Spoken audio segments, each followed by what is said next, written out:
貨幣基金組織公布嘅資料顯示，2005年香港人均本地生產總值達到34,111美元，喺亞洲排第一。但係呢個數字並冇令香港人興奮起上嚟，反而之前傳媒報道一個中年失業漢喺上環茶餐廳偷麵包充飢嘅新聞就引起議論。唔少人呼籲要關注香港貧窮問題，同埋檢討社會保障制度。香港開埠嘅頭100年，港英當局以人口流動性太大，大部分華人無意久居香港為理由，拒絕為本地居民提供任何社會服務。社會保障主要係以民間自救同埋互相救濟嘅形式出現。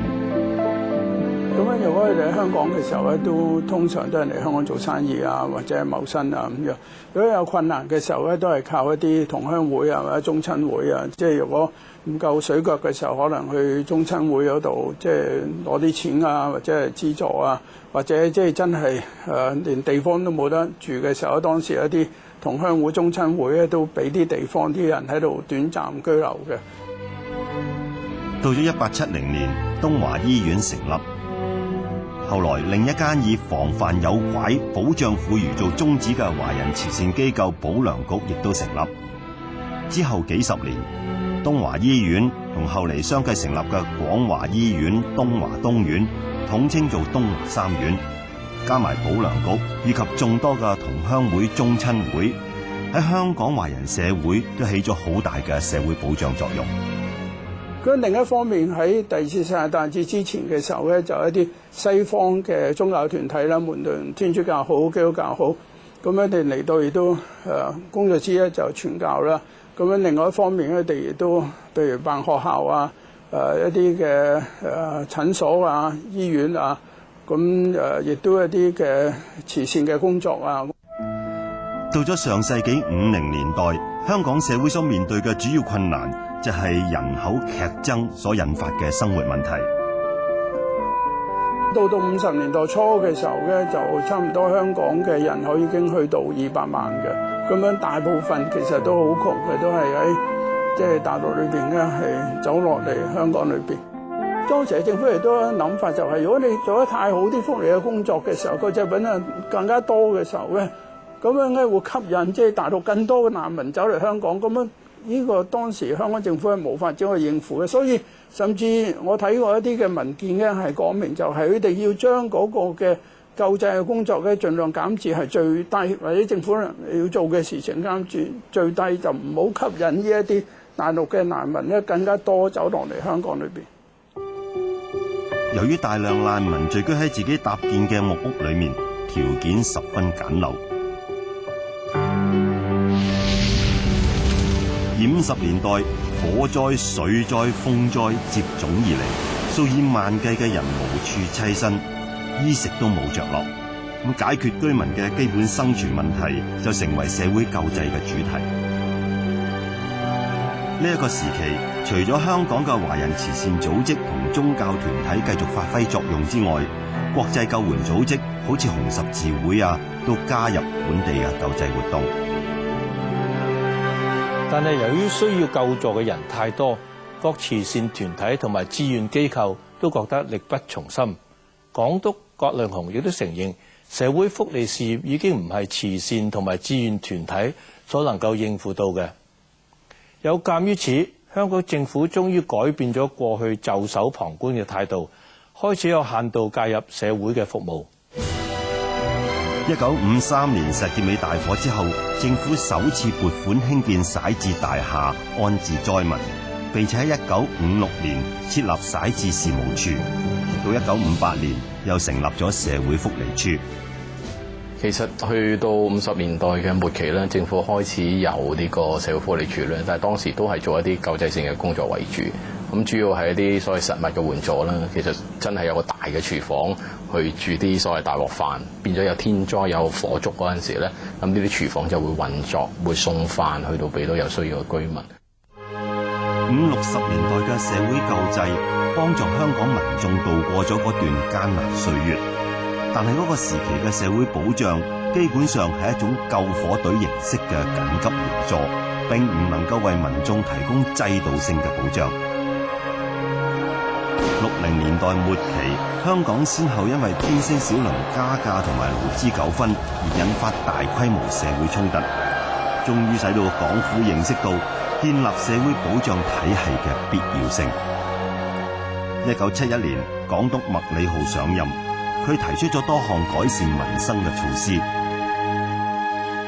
咁所以咧就變咗一啲大量嘅計劃，包括房屋啦、醫療啦、教育啦，都會推行一啲即係大嘅計劃。而喺社會福利方面，最重要其實71年咧就開始有一個叫做公共援助公援，就係我哋綜援嘅前身咧就開始實行。咁呢個係第一次就唔同咗啦。以前頭先講係派飯派煎，而家實際上咧係用一個現金嘅援助嘅方法咧，係幫助一啲有需要嘅老弱傷殘嘅人士。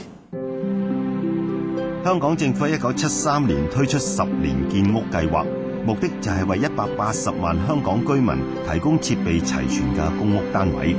同時仲推出政府公營廉價醫療公共服務。1978年，香港實施9年免費教育，連同公援被政府稱為社會保障嘅4大支柱。呢個時候嘅公援制度，連同房屋、醫療、教育同埋勞工服務等等社會福利嘅制度，成功咁建立咗香港社會保障嘅基本架構。到1993年7月，末代嘅港督彭定康更加推出咗綜合社會保障援助嘅計劃，簡稱綜援。其實綜援同公援最大嘅唔同咧，就喺93年咧，政府將老人家其實以前咧都會有2份錢嘅，一份咧就係去公援，另外一份咧就係我哋俗稱嘅生果金。咁佢將生果金嗰份錢咧就夾埋咗落去公援度咧，就合稱咧就叫做綜合社會保障援助。以前嚟講咧，公援咧係有另外有啲好多，譬如失業啊，未必有啊。後來慢慢加上去，喺73年啊，或者70年代嘅後期咧，即係除咗啲老弱傷殘嘅人咧，有一啲工作能力，譬如講頭先嘅失業啦、單親啦，呢啲慢慢咧都喺個類別度加咗上去。咁所以佢亦都稱咗為一個綜合嘅社會保障。由於綜援金額比市場一啲低薪嘅職位仲要高，刺激申領人數急升。回歸前領取綜援金嘅總額高達70億元，比彭定康上任之前上升咗4.9倍。回歸之後，由於香港受到金融風暴同沙士嘅衝擊，經濟一度陷入低谷，令到特區政府喺2003年冇辦法唔將綜援嘅標準金下調11.1%。可能我哋調翻轉頭去諗咧，就唔係個綜援水平太高嘅問題，而係出邊嗰個工資咧係太低。咁如果要解決成個問題咧，就一定要將成個即係工資，尤其是一啲非技術低學歷嘅工人咧，會提高上升翻。如果唔係咧，我哋就話啊，綜援嘅水平越嚟越低，出邊嘅工資越嚟越低，水平越嚟越低咧，就反而令到窮人咧就好難去生活。綜援資助睇嚟未能夠阻止社會貧窮嘅惡化。據香港社會服務聯會一項調查，2005年香港貧窮人口達到122萬，同1996年嘅96萬人相比，增加咗26萬，升幅28%。貧富懸殊嘅堅尼係數更加由1981年嘅0.451上升到2006年嘅0.533，遠高於內地同台灣。1950年爆發嘅韓戰令香港經濟大受打擊，轉口貿易陷入絕境。究竟呢一場戰爭點樣催生香港製造業嘅蓬勃發展？香港70年代發展成為亞洲4小龍之一，喺工廠大廈嘅眾多山寨廠，從中作出過乜嘢貢獻呢？請收睇下一集《龍出山寨廠》。